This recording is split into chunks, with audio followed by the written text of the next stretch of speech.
No, Dawn is Dawn.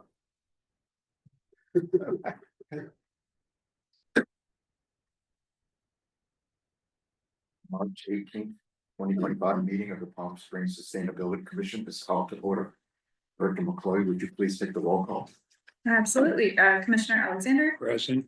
Commissioner Barrett. Present. We received regrets from Commissioner Boyd this evening. Chair Clark, Present. Commissioner Cohen. Present. We received tentative regrets from Commissioner Deirdre this evening. Commissioner Forster. Not present. Commissioner Frick, Here. Vice Chair Rotner, Present. and our final commissioner, Commissioner Walker, is on her way, but is not here yet. Thank you. I'd like to welcome everybody to the meeting this evening. On Zoom, we have Jacob Alvarez, who will be making a presentation shortly. And welcome also to the others on Zoom. I see that we have Kendall from the Palm Springs Post. And I'd like to welcome the other guests to our meeting this evening. The first major item on the agenda is the acceptance of the agenda. The agenda package was distributed on Thursday, March 16th. Is there any discussion about what's in the agenda? Hearing none, then the agenda is accepted. We'll move right along directly into our presentation with our guests this evening. Sure. So I'm just going to quickly introduce Jacob, and I'm going to go ahead and spotlight Jacob for the room so we can see you well. Okay, great. So we have been working really closely with Jacob Alvarez at CVAG, and you may remember Jacob from the presentation he gave about the Inland Regional Energy Network a couple of months ago. So Jacob is going to talk a little bit through the CVAG-wide greenhouse gas emission study that is currently underway. And Jacob, I will turn it over to you. Perfect. Can you guys hear me? Yes. Yes. Okay. And pardon me if my background's kind of loud. It's the first time I'm using it. It's one of the ones that we had over at CVAG. So with that, thank you for having me here today to provide a brief update. I think I alluded to the last time I was here that we were working on the potential of doing a regional greenhouse gas inventory and climate action plan. For if I didn't mention it before, if maybe you don't recall, this funding was provided to us, actually San Bernardino Council of Governments, so our sister agency in San Bernardino County, to help complete our regional climate action plan, since we are a region as to WRCOG or SBCOG who didn't have a sub-regional plan, and in the process also apply for CPRG funds, which is a climate pollution reduction grant program, where we applied for 200 million, and unfortunately we didn't receive it. But at this point, I'm not too sure, given the federal government, if anyone's receiving any of those grant funds at this point. So that being said, we're currently working on this project. We started about, I want to say about September, no, we started about July of last year, and we've been asking for data requests and moving on and moving forward with it. As we started to get closer to the end of the year of 2024, we started obviously having some concerns about the new federal government coming in, if there would be any issues at stake. And as it turned out, in January, the EPA went silent on us. So we had internal conversations, and eventually we did hear back from the EPA that we're okay to proceed. So at this point, the deadline for this grant was initially in September of 2025. During the Biden administration, we got a reprieve, and it was pushed back to December 1st, 2025. However, our consulting team is working on expedited timeline to have enough time to get city input and draft a comprehensive climate action plan. The consultant team has also conducted a greenhouse gas inventory for all of our CVAG cities for the year 2023. Let me go ahead and pull up just the timetable here so that you guys have something to see.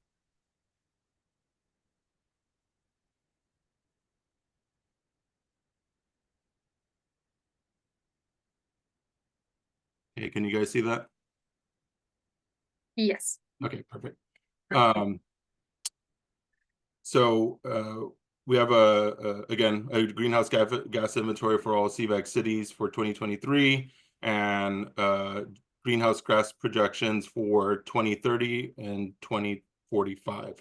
The consulting team is also now quantifying greenhouse gas reductions for various state and local sector measures, and will present a draft results to cities by the end of this March. Once the cities have an idea of what their greenhouse gas reduction potential with the measures that they select, the consulting team will help each city basically select greenhouse gas reduction targets for 2030 and 2045, and align essentially with the state goals. In late March to April, the team will also do some gap analysis to see what action cities must take in order to reach their greenhouse gas reduction targets. They will simultaneously develop co-benefit estimates, including co-pollutant reductions, workforce benefits, economic development, as well as to develop a high-level estimates for our greenhouse gas reduction measures. This information will be inputted into the draft. We call it CCAP, Comprehensive Climate Action Plan, which will be prepared early in summer, end of May for CVAG city feedback. So that's pretty much what we have right now as a brief update. Excellent. Thank you, Jacob. Do any of the commissioners have any questions about the CVAG wide process and how that's been going so far? I'm also going to talk a little bit more about how we're going to use this data a little bit later in the meeting. Does anyone have any questions, thoughts? Yes. I do have a question on the funding. As we know, the federal government, as you just mentioned, is doing lots of interesting things with grants and funding, and especially with Inflation Reduction Act. Do you feel like this will be funded? So it's a very good question. We're trying to hit a timetable to still do it like if we didn't get the extension. So we're looking to try to move forward as quickly as possible. Like if we're going to have the cities adopt these, or basically process them through each city by September. We don't want to leave any kind of funding on the table, if you will, because that'll leave us, unfortunately, having to maybe come back and ask, which would still be a great deal in terms of what this would cost to the cities, but we're trying to not ask anything of the cities in terms of cost. But if we had to come back and say, hey, we need each city to chip in $5,000 or $10,000, I don't know what that number would be, but we're trying to continue on the initial schedule that we had. That way we could get as much done and cost recover all the work that's being done. As I mentioned earlier, they did pause us at one point. We're very nervous about them pausing us again. So it's just, go as fast as possible, but as responsible and comprehensive as possible as well. Jacob, can you remind me, is the funding reimbursable on this, or do we have the funding up front? Good question. So we get reimbursed, but through the Biden administration's understanding of what possibly could occur, I believe they put this in an escrow account. So the project administrators on this are actually San Bernardino County Council of Governments, and we haven't heard of them not being reimbursed at this point. And given that it's in an escrow account, that would raise a couple of red flags for us before anything were to happen. Sure. So basically, if you're not deep in the world of how federal government pays us to do work, we basically do the work first, they pay us back, which, because we have consultants, means that we want to make sure that we're going to get the money back, but because the money is sitting in the escrow account, it gives us a little bit of an additional layer of security. Which is quite unusual, as you could imagine. That's a process for government, federal government. Yeah, that's unique. Okay, thank you for the question. What else? I think I saw maybe one or two other hands. Okay, we'll go Alexander and then Clark. So in the worst case scenario, if you don't get any kind of funding, do you have a contingency plan for funding? Well, that's where, unfortunately, as CVAG, we may have to come back and ask for each of the cities that are benefiting to chip in. But I could tell you that if you're looking at how much fuel have we spent on this, meaning how much budget have we spent on this, we've done a majority of the work so far. So there's not that much, if you will.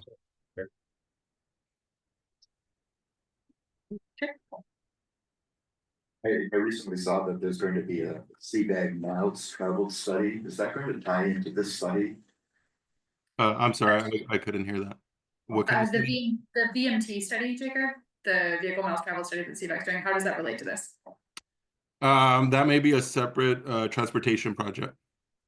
So the VMT that we received is through it's basically run through a model, but it's information that's coming from Riverside County Department of Demographics and Research, and it's also a SCAG model. So those VMTs are built off of that. Thank you. And all the cities had a stake in that model going some 15 years ago now. And I was part of that team that put that together. It's back when they started SB 375 and AB 32 were approved, and sustainable community strategies. So at one point in time, population numbers used to be separated, one for transportation and one for growth. So one, I'm sorry, for regional housing needs assessment. And so cities used to be able to game the system is like, oh, we're growing a lot, and so that way they'd get more transportation dollars.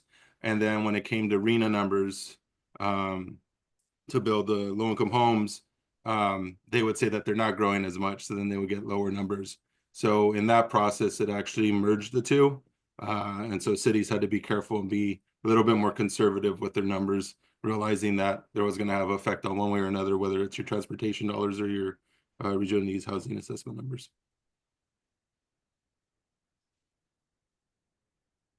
Questions or points of feedback? Awesome. Okay, Jacob, thank you so much for providing that overview. I guess it's a good setup to talk about our GHG planning a little later. If you want to stick around for the rest of our meeting, you're welcome to, but I'm assuming that we will say farewell and we'll see you next time. Yep. Have me back whenever you guys need it. Awesome. Thank you. Thanks, Jacob. Appreciate it.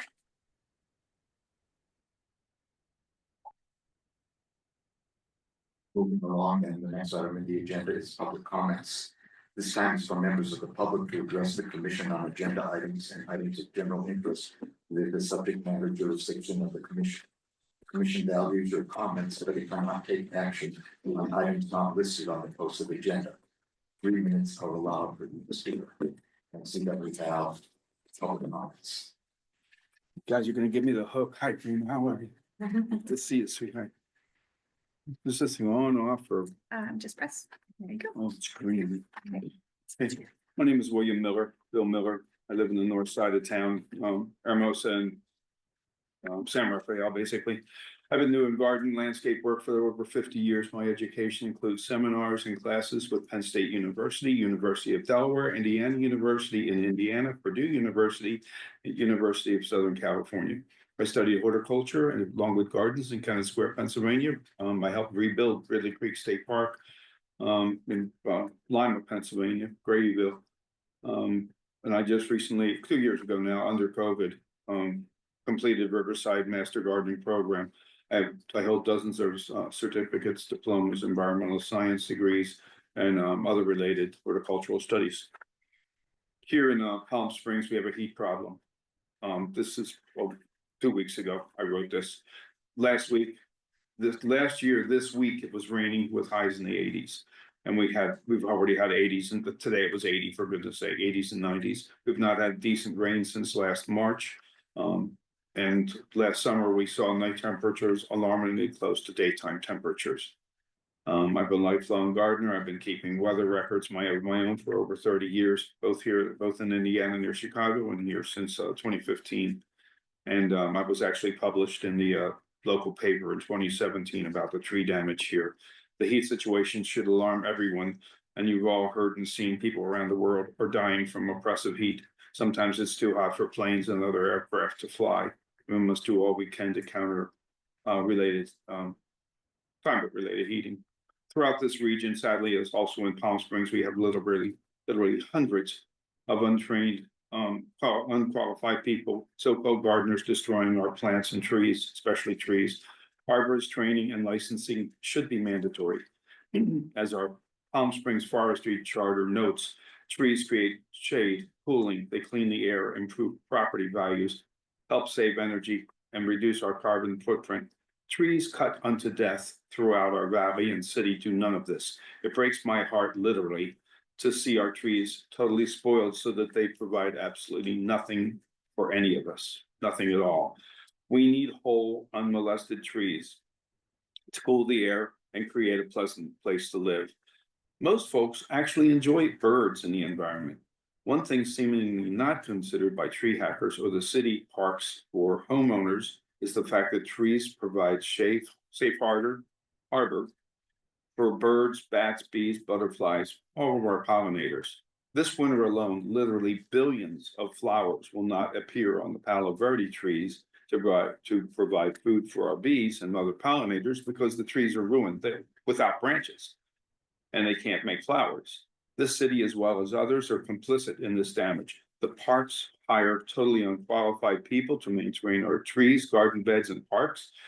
Thousands of our trees are attacked annually. This is never necessary. There should be a moratorium on cutting trees for anything for several years unless there's a danger or health issue. Our trees need to be given time to heal. Another issue is plant beds along Cockwitz, Sunrise, and Gene Autry. Half of the plants in these beds are dead, gone, or sitting dead. The people who are supposed to maintain our parks and gardens have no training. These beds should be planted for our declining monarch and endangered bee populations. Most of the plants that support our pollinators are low water plants and require very little maintenance. Out front here, there's a sign about the Palm Springs rose. The rose garden is all bougainvillea, no roses now. In Ruth Hardy Park, the roses are all but gone. Stop the cutting, save that money, and hire trained, qualified people. Thank you. I'll leave this with you.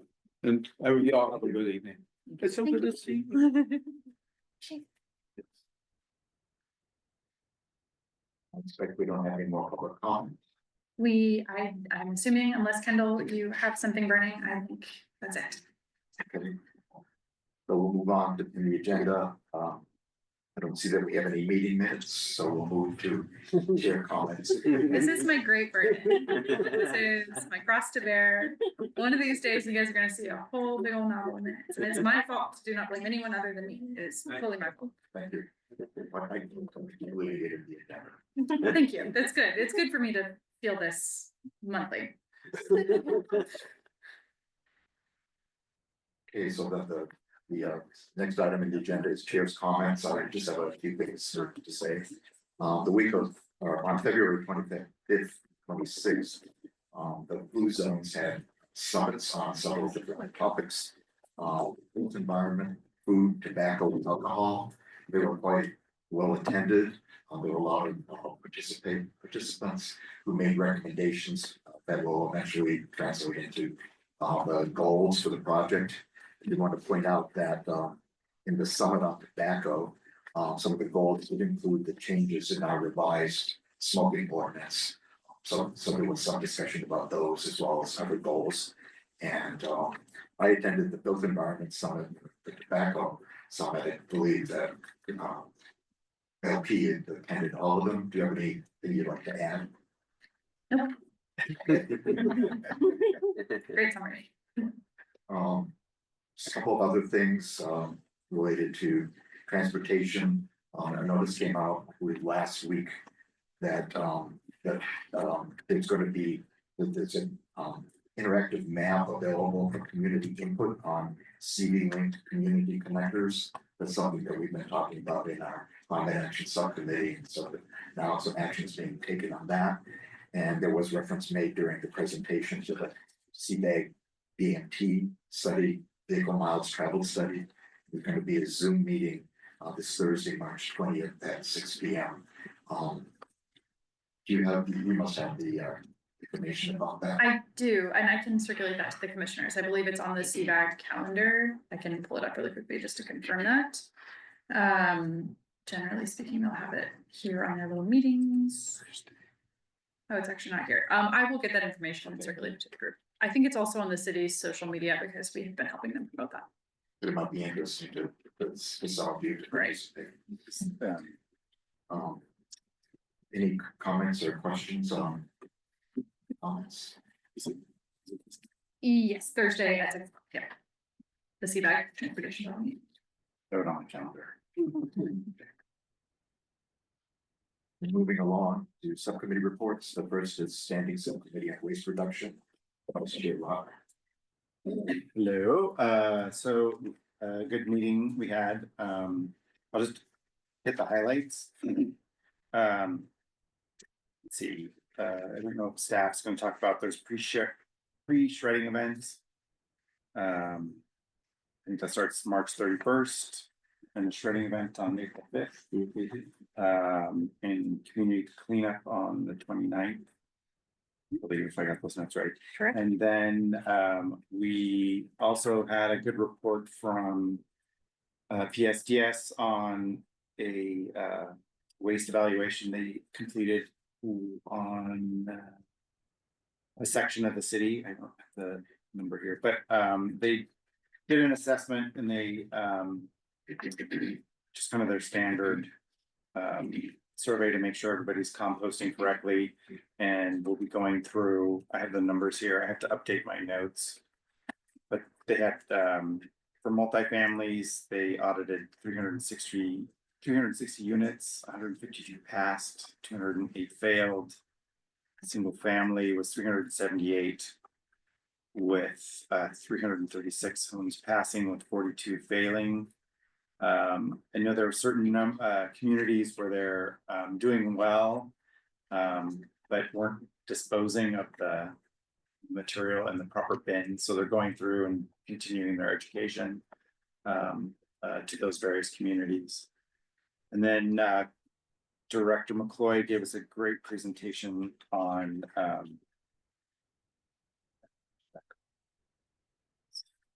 Extended producer yeah. responsibility, if I can And say it. I have a summary there about recycling and reuse, and there's a couple points we had discussed of various places that you can take items for recycling, like old clothing that's not actually reusable. Goodwill Industries does take those and dispose of them properly rather than having it go into landfill. So I know the city does has sharps and pharmaceuticals, and then we have paint that's can be dropped off through Riverside County, and they either dispose of it or reuse it to make recycled paint, which is an interesting topic. And the rest of the good stuff I think you can read in the report. Any questions or comments? Vice Chair Rob. Yeah, I'm just curious, what is the failing for composting? They put it in the wrong bin or they're just not doing it or? So I think it varies. Sometimes there can be cross contamination from other people rummaging through. A lot of the commercial organizations, restaurants have a large issue with people dumping other stuff that's not theirs into the containers, but also people rummaging through. So there's a lot of issues with securing the waste bins properly, but also some organizations don't and some homes don't properly dispose of it. And there's a lot of issues with renters, short-term. There's a lot of reinforcing that they have to do on a regular basis. So my understanding of what PSDS tells us, it kind of varies. So it's this continuing education that we have to do. If I might just add really quickly, the way that PSDS assesses the compliance is by looking at what's in the trash bin. So we're more concerned that there's not food in the trash than necessarily that there has to be food in your green bin, because like maybe you compost at home, maybe you don't have a lot of food waste, like, you know, it's a variety of different, my food waste every week is like 3 bags of tea. So what they were seeing is especially in residential, people are doing pretty good with the yard waste. We still have a little work to do on the food waste. And just kind of general kitchen waste and just making sure people understand that, like, you know, paper towels with food and things like that can go in there too. Yeah, But yeah, with the commercial, it's kind of a mixed bag. Well, what I generally recommend and what PSDS's team is like constantly out with the restaurants is starting with back of house before you try to go to front of house, because front of house is where you start to get more contamination in the waste stream. So a couple different things, but getting there. And I want to say if there's more than 25% in the trash bin of a particular contaminant, they consider that a fail. It's the state threshold. I just wanted to add that the members of the waste reduction subcommittee felt that through those presentations, so the presentation by PSDS and the presentation by extended producer responsibility should be brought to the commission. So within the next few months, there'll be a commission-wide presentation of those. Any other comments or questions? Have one. Are Keurig coffee pods, are they compost or are they recycled? Depends on the pod. Generally speaking, the more complicated the material, the less likely it is to be able to be recycled or composted. Generally, what I would do is I would open it, dump the coffee grounds in the compost, and then look at the pod itself. They do have some that are made of like compostable material, and they'll be noted as such, but it's more likely to be recyclable, but you have to take the grounds out. You think it might be helpful, maybe a social media campaign or some kind of flyer to kind of send out to residents and others, like, Yeah, hey, what do you consider a compost, what do you consider recyclable? yeah, that kind of gets. Things like that. That gets back to the like extended producer responsibility question, because like there's so many things that are also incorrectly labeled in the state of California where it's like labeled recyclable, but it's not, it's like one of my little habits. But yeah, that's something that as people come across stuff, that's a great like little social media post. So feel free to send those to Ben if you're just like, hey, my coffee pods or something. Like those are things that we can do like a little quick, you know, pop up about those things. Because I know people often will flag a particular issue, like we learned about cartons in Scour a couple weeks ago, and not everyone knew that cartons are recyclable here in Palm Springs, because they're not recyclable everywhere, but they are here. So like, you know, the soup carton or whatever, you can put them in the recycling bin. So that's another example of a specific thing that we can do.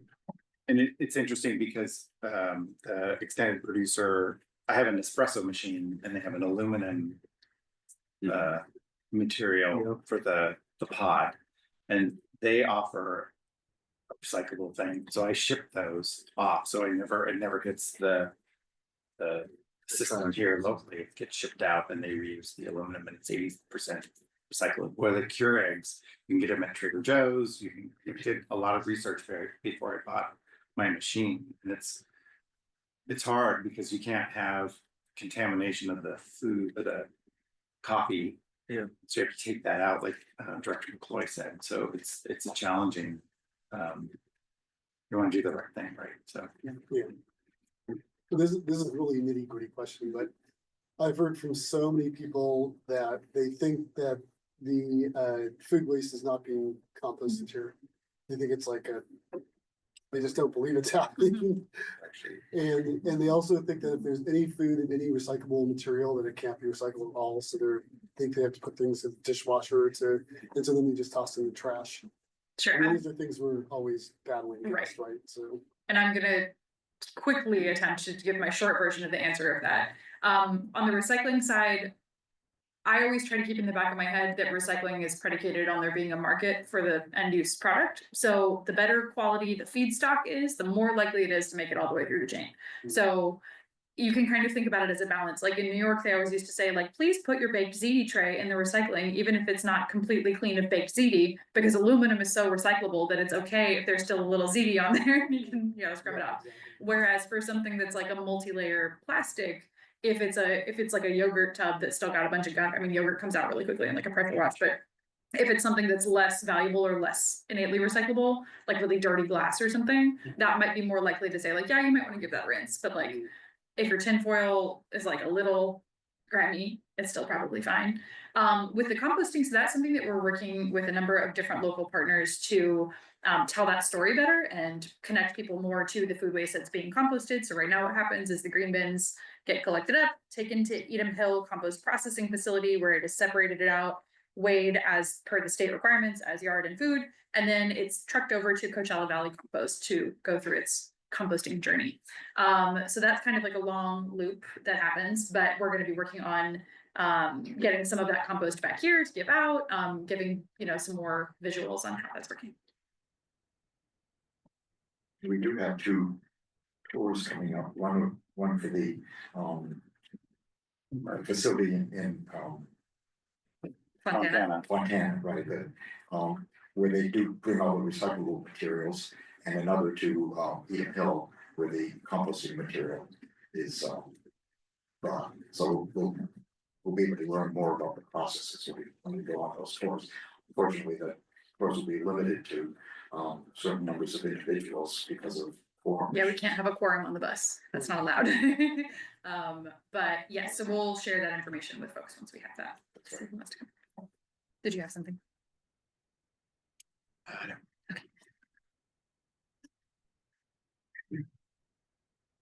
The next is the Standing Subcommittee on Climate Action. The report from the February meeting is in the agenda packet. And most of what we talked about in the month meeting last week, we'll be talking about tonight, or is in the chair's thing, or is in the staff report, so I don't need to go into any detail on that. The next is the ad hoc subcommittee on bird strikes. We finally have something for you guys. So, we're gonna have this in the next packet for the next meeting. But basically, as we mentioned before, Commissioners Alexander and Barrett and I have been working on two main areas in helping prevent bird strikes. And one is advising homeowners about what they can do to prevent bird strikes on their own windows. So it's basically window treatments, different types of window treatments you can do to help birds see the window so they don't strike the window.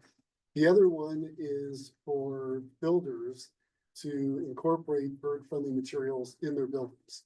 And that basically means there's just different types of glasses that they can use besides just, clear window glass. So it's like fritted glass or UV glass, something of that nature.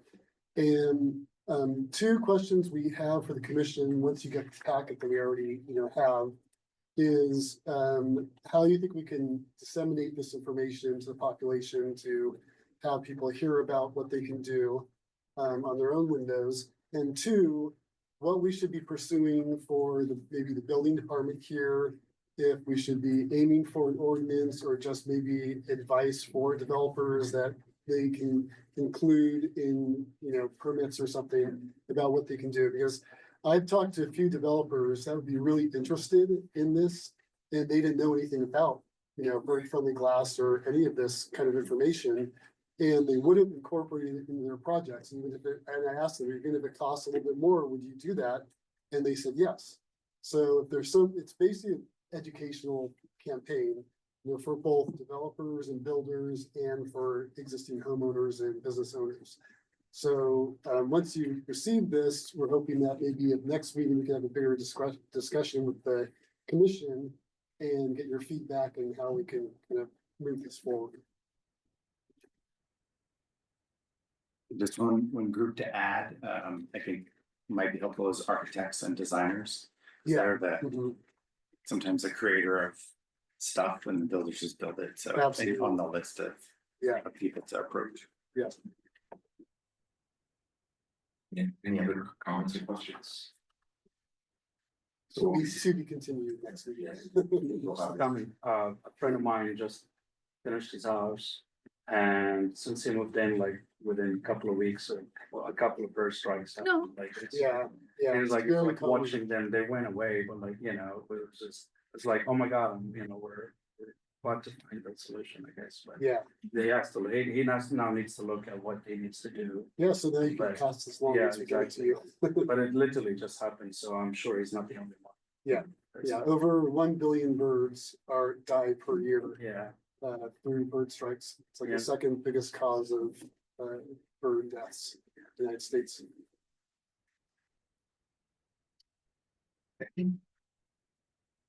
The next subcommittee report is the ad hoc subcommittee on leaf blowers. And last month, we get a preview of signs that we're gonna put up in the Sunrise Park neighborhood. Want to see it? Turn it over to Mike to give us more information. Thank you, Benito, for making these beautiful signs for us. So, Kathy and I are part of the Sunrise Park Neighborhood Board. And we had a meeting with all our signs around the neighborhood, the last couple weeks. And so we're going to put this sign, replace our meeting notice with this sign on all the yard signs. So we're kind of like the test neighborhood. And we're gonna see if we notice a reduction in gas powered leaf blowers. We feel like this will be a good way to sort of like the rubber hits the road. You know, so you're right in front of the leaf blowers, and I can't imagine them looking at this like leaf blowing right around it. They might, but it'll challenge them at least with the message, so. We'll keep you updated if we notice a difference or not, but we're gonna probably keep these up for maybe a month, do you think? Probably. Yeah, probably a month to see, we notice any difference. There, I think 23 of these, and then they're double-sided, so they're placed in mostly at intersections and corners in our neighborhood, scattered around. So our neighborhood is pretty large in terms geographically. It's north of Tockwitz and it's south of Tockwitz, and it's adjacent to the college to be and Sunrise Park. And so it's a big swath of that central part of the city. So this will be a good experiment and getting the word out in a different way. One other thing that the subcommittee is talking about is to write a letter to the news media. That's the process. Any other comments or questions? I have a comment. Can we give this signs to the big box stores like the Ace Hardware, Home Depot, Lowe's, and ask them to put them by the shelves? I know they cannot sell the gas ones anymore, but I guess maybe having a sign in that section will help people that are going to buy it, just like reinforcing it. Yeah, we could ask. Mhm. That's a good idea. What about like 1 PS? So I spoke in my remarks at 1PS, I have like a little standing, we have a standing slot, but it is at the end, so we have to really snazz it up, but yeah, good. I also started with a recycling quiz this time, which always gotta get on the quiz. So I did deliver some remarks that the ad hoc committee prepared. In terms of reminding people about the leaf blowers, I think it does appear that this is the kind of thing that needs relatively steady enforcement in terms of reminding, but generally speaking, the people who come to 1PS know about it. But hopefully they can then, like, it's like an each one teach one strategy. So it's like if one person does that, I did catch somebody trying to sell a gas leaf blower on the Palm Springs Reddit, and I was like, you can't do that. And he was like, oh, I didn't know. So that's one. So yeah, so I think helpful and hopefully, but I think that might be a committee of the willing sort of thing at 1PS. Like, I think they might be our allies in this, not necessarily our enemies. Well, in relation to 1PS, so this gave me an idea to have this put in our HOA newsletter, because we have 319 acres, so Yeah. there's a lot going on there. And I think people for Four Seasons have a newsletter, so that would be two large areas that would get out to some. This was great, I'm glad you brought that up, need to think about it. Yeah. Put it in our There's newsletter. one more too, but I forgot. Vintage Palm. It's off of Sunrise near Vistino, so. Oh, there's in between Maryland and there's Vintage Palm that I can get to. Almost, but I don't want to say the name.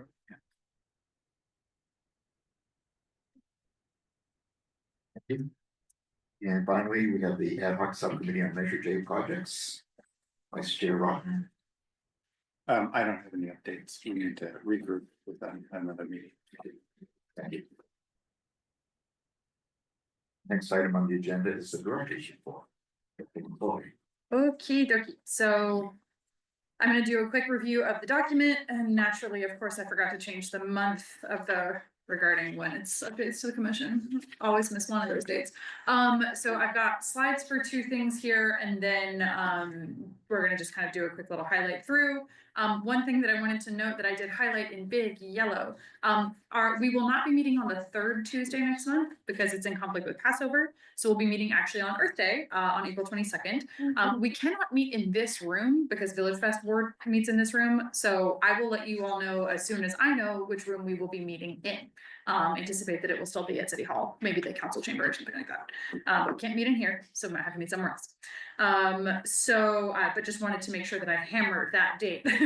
Please do not come in the week of Passover. You can hang out with us, but no one else. In terms of next subcommittees and things, those are not changing. Those are noted in here. I will flip over to slides so Ben can talk about upcoming events, but also wanted to note that there will be another set of meetings about the zoning code updates. This is where they're going to talk about the new zoning districts. So it's like tangentially related to our work, maybe not as relevant as some other topics that they'll cover down the line. But those meetings will be on March 31st at James O'Jesse at 5:30, and on April 1st at Demuth at 1. So they're trying to do the evening, afternoon dichotomy there. So if any of our folks who are interested in zoning want to swing by, those are the opportunities to do that. Okay, let me flip over You said to March 31st. March 31st at JOJ. Yep, at 5:30, I believe. This let me show the slides. I need to reload this so I can full screen the slides. For some reason. It's not absolutely crucial that I show you these slides, but there's some nice. Oh, weird. I don't know why. Oh, there we go. Okay, so Benito, would you like to take us through events for April? And March. Okay, here we go. Alrighty, so we have a few events coming up. We are a little busy with them, probably till the end of April. Our first one, actually, one PS will be our first one. We were gonna have our teen workshop, which is rescheduled for April 15th. We also have our shredding event with free shredding happening March 31st until the 3rd. And then, of course, Saturday, our big shredding event. We also have our neighborhood cleanup, which will be March 29th. And I've officially set the date for April 26th for our Arbor Day and Earth Day Festival. So that'll be set at Victoria Park. Volunteers are welcome. If you scan that QR code, you now have the option to select every event you would like to volunteer. So it's that one QR code for every single registration. You won't have to click anymore. It'll just be the same QR code throughout from now on. It'll help me track everybody and you don't have to fill out so many forms. So that's pretty much it. Those events are gonna keep us occupied. I think we might be at the farmer's market, but that's still undetermined for now. But as of right now, if anybody else has any ideas, please reach out so we can get another event going for us. And just want to note that at that Earth and Arbor Day Festival, we will be working with the Parks Department and Public Works to plant some trees. So we'll probably start the day with that. We're working on the details, so we will be announcing it very soon. Just kind of getting the flow of the day, and then we'll transition over into Benito's beautiful Earth Day Festival with lots of our local representatives, food, games, etc. So really kind of trying to bring the community together in that space. We do encourage you to walk, bike, transit, carpool, etc. to get there. And yeah, it'll be a good time. So April 26th, hope to see everyone there. And if you want to volunteer to help us do it, talk to Ben. Okay. Any questions on events? Did everybody get the QR that wanted it? What time is it? Which one? The 9 a.m. The Arbor Day Festival will probably be roughly 9 or 10. I'm anticipating 8 in the morning until about 2 p.m. So you can come in. Rise and shine. Yes. Early risers out here. Everybody but me. I try. Okay. The next thing I wanted to dive into a little bit is non-functional turf. So we're getting lots and lots of questions about this. We are hearing a lot from our colleagues at DWA about this. You are going to hear about this until you are so sick of non-functional turf. So as a reminder, there are two major pieces of state legislation that impact how we use water in across the state, but particularly in the city of Palm Springs. One of which is the one that I'm more worried about, is the one that has the percentage water use reduction targets. We've had DWA come in and talk about that before. That's the one where it's like, oh, we gotta cut water use by like 30 to 50%. Maybe RIP to all the pools, depending on how you interpret it, et cetera. But that one is not what we're talking about right now. The one that we're talking about right now has a similar goal, but is much more specific. So this piece of legislation states that you can no longer water non-functional turf with potable water by these deadlines. So that basically means anything that is ornamental grass, anything that is not serving an explicit functional purpose, like a dog park or a sports field or something like that, you basically have to not use potable water for that anymore. So the deadlines are as follows. So January 1st of 2027 is for government and institutional property. So that's the problem, where we're really digging in on some turf conversion projects here at City Hall. We've got one up on San Rafael that's going pretty well. And then we'll have to look at things like the airport, but that'll also entail us making determinations about which turf is functional and non-functional.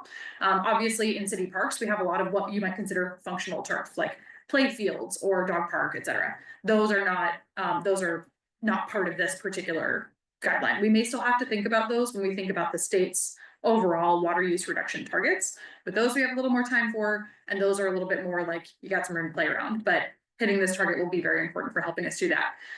January 1st to 28 is when we look at that for commercial properties, and then the big deadline that we get a lot of questions about is that January 1st to 2029 for HOAs and kind of condos and those sort of things. So we're getting a lot of concern from HOAs locally. So DWA is doing water walkthroughs right now. They're doing as many as they possibly can, going to meet with individual HOAs, helping them understand what would be considered functional versus non-functional turf, and start thinking through their options, whether they need to start thinking about conversion projects, whether they're just gonna let some die and go gold, et cetera. Whether they're going to think about different ways to maintain those landscapes. So currently the rebates are still available at their same rate. So that's $3. So $2 per square foot comes from DWA, $1 comes from us. We're still encouraging our HOAs to use that process and use that program. Also making sure that they're proactive about reaching out to our planning department, because HOAs are required to have approved landscape plans, and there are relatively specific guidelines under our urban design guidelines here at the city for what those turf conversions can look like, because we want to make sure we're maintaining shade trees and inviting landscapes and things like that. So the planning department has some pretty specific technical advice on that. So we'll probably have, I'm imagining DWA will want to come back and talk about this more. They're talking about it a lot on their side, but we had a good meeting with them a couple weeks ago where they were really pushing to make sure that we can all be ready collectively as a community for meeting these requirements. So wanted to continue to talk about that here, see if this group had any questions, or if you're starting to hear about it. I know Commissioner Rotner, you've mentioned that you're starting to hear about this a little bit. What are folks impacted by this? Do you have further questions about it that we can work to answer? How should we be kind of preparing to talk about this? Yes. Is functional turf considered turf where people lay and sit down in parks and stuff? Like Sunrise Park is all turf and people lay and lounge. Yeah, anything that is regularly used and designated recreationally. If somebody sometimes thinks about walking their dog across a piece of grass, maybe not. But if it's something that's like a designated recreational area, like a field for picnics or where they host movies in the park once a week or something, I think so DWA has a little bit more specificity on what they're going to consider, like what's the threshold for functional, so that we don't necessarily see a situation where someone's like, well, I could think about having a party in 2032. That's not really what we want. So yeah, but anything like that, that's kind of an open space. Granted, with those water percentage caps coming, we may still have to think about a different way to landscape those areas, because we may not be able to water those under our landscape or under our water targets, but they're not necessarily impacted for And this. just sort of continuing on with the water targets, I know that we're coming up with a plan to plant more trees in Palm Springs. They take a lot of water. They do. So how is that sort of conflict going to play out with reducing water, but planting a lot more trees and wanting to advocate for residential, business owners and homeowners planting trees and using more water to water them? Right, good question. So this is a live conversation. I don't have a clear answer to this yet. One of the things that we know is that the state's water guidelines do have allowances for trees that are a little bit different from just sort of regular turf or different kinds of like high transpiration water uses. But they're not that wiggly, like, you know, it's not like a blank slate. It's like, oh, you can do whatever you want with water as long as you plant a tree. So we'll have to be really smart, I think, about things like mulch or thinking about how we phase those things in, because trees do tend to take more water up front and eventually over time they don't need quite so much. So it is something that we're gonna have to be really thoughtful about and work on getting some clear guidance for our city projects and then also for residences, homeowners, landowners, etc. So it is I agree with you that the question is, It's up in the air still. it's a big question. Yeah, it's still a little up in the air. Oh, I have. Yes. I think to help with that, getting in some certified arborists or urban planning people early into the meetings will help us. Like, for example, if you're looking at a grass, you have to water it no matter what. Like, if you have it for 30 years, you're watering it every other day, every day.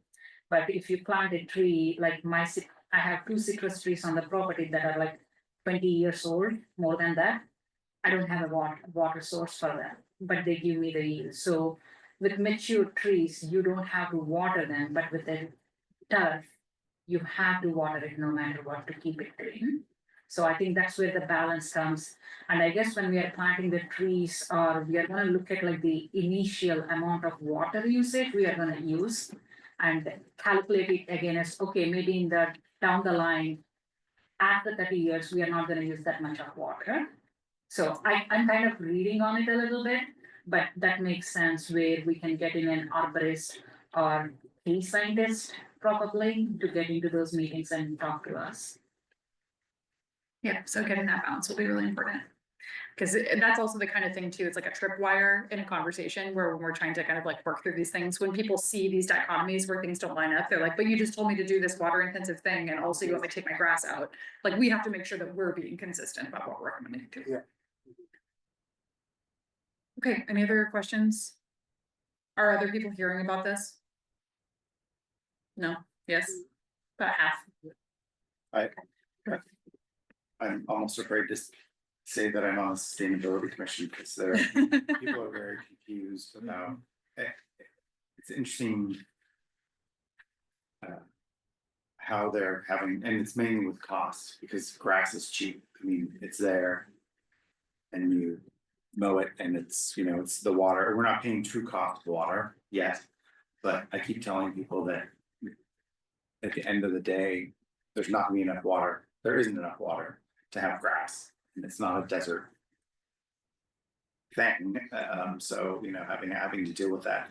But I think a lot of the people that I'm talking to are wanting to figure out how to comply with the mandates. It's just how to figure out how to cost, like, they're worried that the fees that are there, the rebates are gonna go away and then they won't have anything to help support them. And they keep telling them to do it now.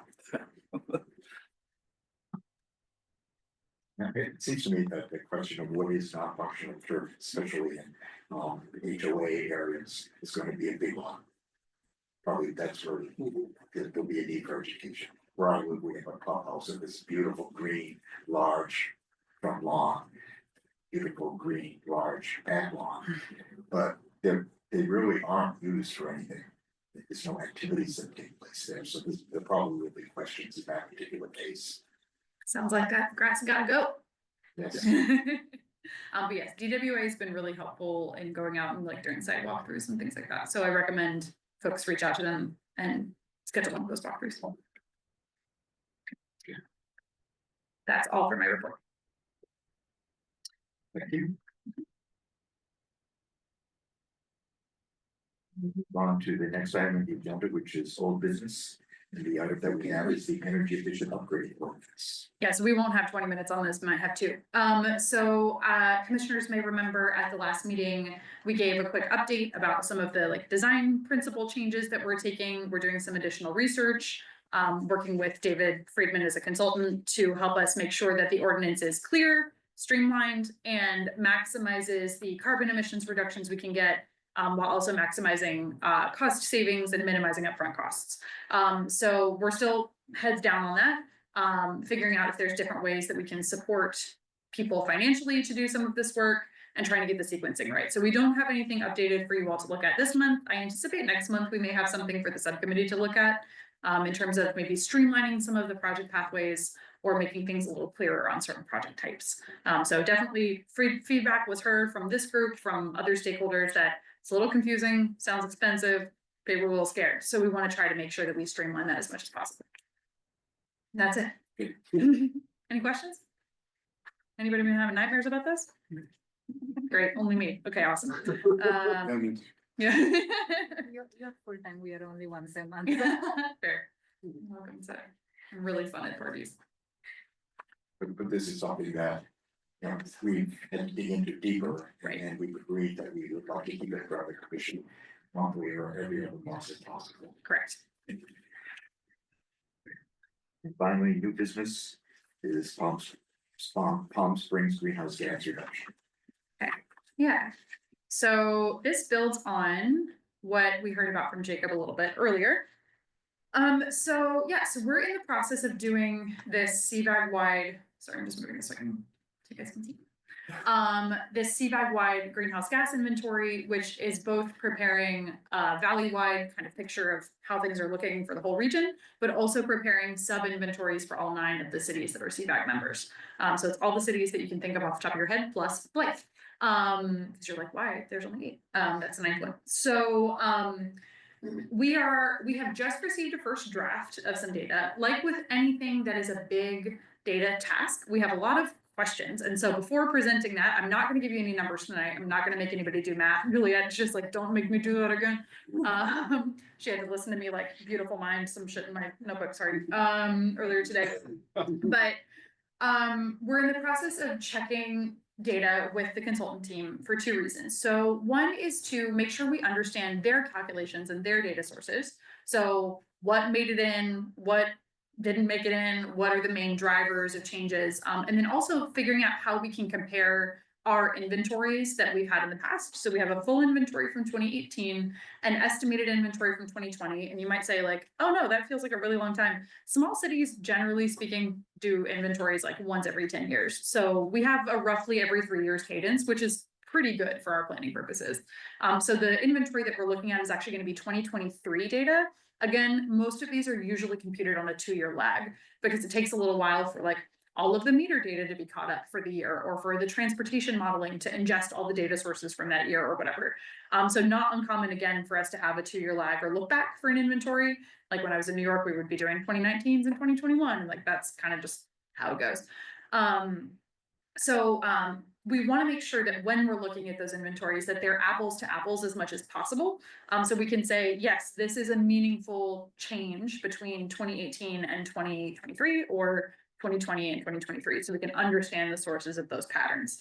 Every time we do, as cities, we do inventories, there is new and better methodology for computing something. So there's always going to be something that is like, yeah, we calculated it this time and it was 4 and now it's 4,000. I don't know, the methodology is different. So maybe we don't compare those things, but we still use that new data to help us understand what to prioritize. So we're constantly getting better at this. So certain smaller edge things will maybe be a little bit not comparable, but the bigger things like electricity, natural gas, transportation, et cetera, we feel fairly confident that those will be comparable. So we just want to understand, like, make sure that we understand the calculations, the data sources, that they're all consistent enough for us to make those comparisons. So we're doing a lot of data checking and ramming my head against the spreadsheet, but it's fun actually. And then the next thing that we'll do after we're done with that, we've already started doing a little bit of this, is analyzing trends. So where have we made progress? How close are we continuing to get to those goals?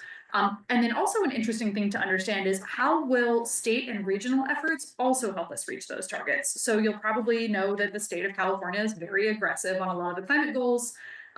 We ourselves cannot necessarily dictate the composition of the grid beyond what we've done with Desert Community Energy. So we have the ability to participate in carbon free from DCE, but like we can't tell the grid to do anything other than that because we're too small. Or for example, we can't set regulations for car efficiency requirements like the state can, like the, you know, the fleet targets and the no selling ICE cars after a certain year and that kind of stuff. So the modeling luckily will help us understand how far the state's goals will get us toward our targets, assuming that the state hits its targets. That's really helpful in understanding what are the quote unquote emissions that we're responsible for. So that's something we'll be looking at. And then we may have areas where emissions have gone up. You know, or maybe they haven't gone down as quickly as we've hoped. Maybe we're plateauing in certain areas. So those will be the areas that we'll really want to lean in on and focus on for updated climate roadmaps and those priority climate action plans. One of the things that we feel pretty confident in the data from an early perspective, because everybody uses the same model, is that transportation emissions do seem to be making pretty good progress. So we are continuing to see the downward trend of like probably roughly 15% reductions, which is really good and what we want to see. So that's a really good sign. We also have, I know, a lot of things going as a commission, as a city, et cetera, like around the heat and shade study and all of the work through blue zones on transportation. So we're continuing to build on that progress. So far signs point to let's keep going. So that's one that I feel pretty confident in. That data looks pretty good so far. But I'm not going to show you numbers because I want to make sure they haven't changed before.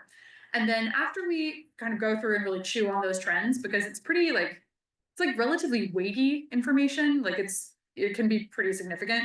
We'll come back to the commission, work through that together, then go back to the council once we have some sense of like what we want to recommend. So we're not just going to go out and be like, wow, cool, right? And then leave. We want to make sure we give them some action recommendations based on that of what areas we want to continue to focus on and what we want to do more of. So that's kind of where we're at with the greenhouse gas inventory. I imagine that we'll keep doing that, that we'll have additional data that we can present at the next meeting. We're just kind of working through the first draft now. And it's a lot of numbers. It's really thorny and we're digging through a lot of assumptions and calculations. But what questions do folks have about that? What are you most eager to hear about? I guess I can look up saying. You can, go ahead. So what's entailed in the transportation? What's comprised? I'm trying to ask the question. I don't know how to. So is that public transport? Okay. Good question. So it is on-road, light, medium, and heavy duty transportation. So it does include public transportation. A lot of the transportation data is modeled. So we don't have like incredible data sources for most, like we don't know how many miles everybody drove specifically in the city of Palm Springs last year. Or it's like hard to separate out even for the transit agency, like how many of those emissions miles should be attributed to us versus Cathedral City or something like that. So most cities do transportation based on like the models that Jacob was talking about, like the SCAG regional model. So it includes estimations around light duty vehicles, heavy duty, like medium and heavy, like trucking, freight, et cetera, and also public transportation. It does not include off-road transportation. That's computed separately. Off-road would be things like construction equipment. Okay. But things like the Amazon trucks, which are running all up and down, that's not in it. It would be in it. Okay. It's estimated in there. I mean, I can't necessarily say like this is the line item that's attributed to the Amazon trucks, but those models do incorporate things like any kind of freight, trucking, shipping, et cetera. Okay. So because it's basically a downscale of a regional vision. And so there's kind of like a regional approach to it, and then you kind of just like break it down by city assumption. That help? No, that helps a lot. Thank you. What else? Anything? Great. That's good. Thanks, everybody. Thank you. Thank you. Finally, the last item on the agenda is commissioner comments, and April agenda items. So as usual, we'll go around the room, and if anybody has any comments about things that they'd like to talk about, please make them now. Start with Just want to emphasize summer is coming up soon, and we want to remember that it's getting much hotter, and we want to talk about shade structures all over. See what it's been a year, like just try to see if we can fit it in the agenda and have some kind of study. Walker. This weekend, I was at the Los Compadres neighborhood meeting, and Program Fire Chief Paul Anderson was there. Yeah. Yeah, sorry, wrong. So he mentioned that the fire hazard severity zone for our area, if the updated version will be available on March 24th. Which means like CAL FIRE designated a certain area is like, this is high risk for fire. So that map is getting updated this year and we will get a new version on the 24th. And they're expecting they double the size just to be safe. So I think that's something, he mentioned that there will be like public comments, city council meetings, all those things. Probably having them come over to us and talk to us about it and see how we can include that in our sustainability endeavors will make sense because home insurances are gonna be a problem. I mean, people, energy is gonna be a problem. So I think that will have a ripple effect on all of our work.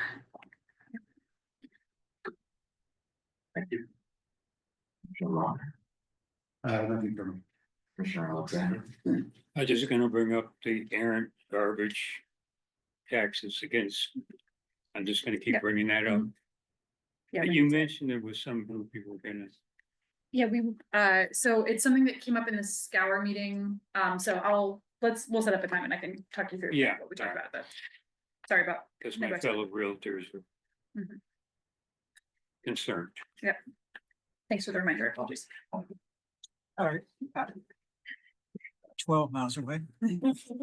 My only point would be about, more about how we keep sharing information so that people know what's happening, like the disposal stuff, and then and even sharing the whole thing about, the need to change the watering, and what that means and why. I mean, I think we need to be a little more public.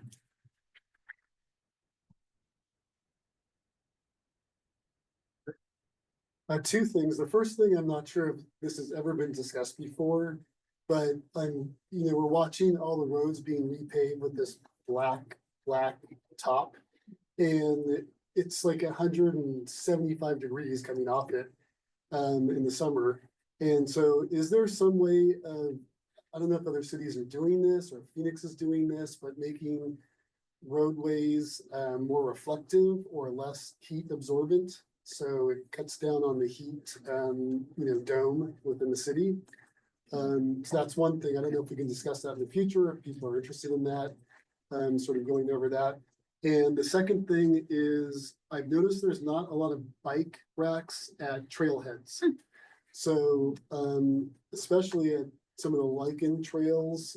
Yeah. And a lot of people drive there because there's no place to really, Right. lock up your bike. Mhm. So I don't know if the Sustainability Commission can advocate for more bike racks at trailheads. So there's a really easy answer to that, which is if you could send an email to Christian with where you think they should be. And That's easy, I'll do it. then you can do that and then we'll put it. That process we have recently fixed. So yeah, I drove by the Lichen Trail this weekend and I also noticed, wow, there's a lot of people parked here. Yeah. And because we're also doing the South Plum Canyon road reconfiguration, which is gonna build up the bike access down there, we'll have more people biking. So Yeah. great suggestion. Thank you for helping us connect the dots. For both the road heat and the shade structures issue, I think those fit in really nicely with the heat and shade study, which we're getting ready to start. So maybe we talk about those next in the context of that, because we'll be literally like looking at those issues in the context of transportation. So maybe if you guys are okay, we can roll that into a discussion about that in the future, like sometime in sounds good. June, maybe. And then, yeah, so just kind of thinking about ways to bundle those things. Apologies. And that's a good point about the heat and shade structure. And if you haven't read the summary and the staff comments, please go and read it because there's a lot of detail about the steps that are going to be taken anyway. Thank you. But yeah, definitely looking forward to talking about that more on both fronts. Thank you. There were a number of good things that came up that we'll consider for future meetings. Just to give you an idea of things that we already have on our list. We committed to the folks from Greater Palm Springs Animal Allies, aka Animal Shelter. A presentation on pesticides and wildlife. We'll be having that next month, which will tie into a presentation by Director McCloy on the environmentally preferable purchasing policy, which was passed a couple of years ago. We'll be looking at the progress that we've been making on that policy, and pesticides is one part of it. we'll be getting a report on second subcommittee on bird strikes, as we discussed, in April or possibly May. And as also mentioned, two of the items that came up at the, waste reduction subcommittee meeting, extended producer responsibility and the PS updates and audits. We'll try to get those in the next 3 months. Those are all interesting things. And we will be having, as usual, an agenda planning meeting on Thursday, March 20th, and that'll with Sam, Vice Chair Robert. There aren't any other comments, is there a motion to adjourn the meeting? The next meeting will be on April 22nd, as reported, to vote a conflict with Passover. So motion to adjourn. So moved. Second, all in favor? Aye. Meetings at the end. Thank you. Thank you, Kendall. It's really 6